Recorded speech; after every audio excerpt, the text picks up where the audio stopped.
Ayan mga idol, kakabit kami ng bubong na salamin. Hirap talaga, mahirap.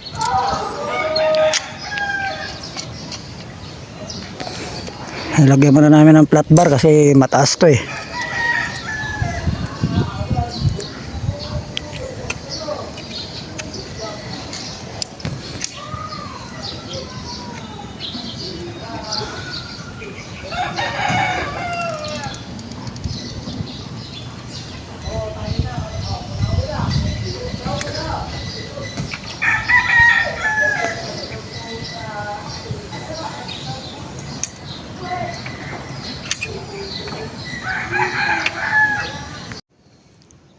Ayan, tapos din kami mga idol.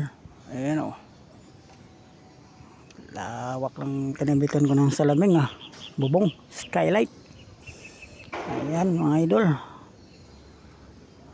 Okay, thank you. Nakatapos din isang project mga idol. Ayan.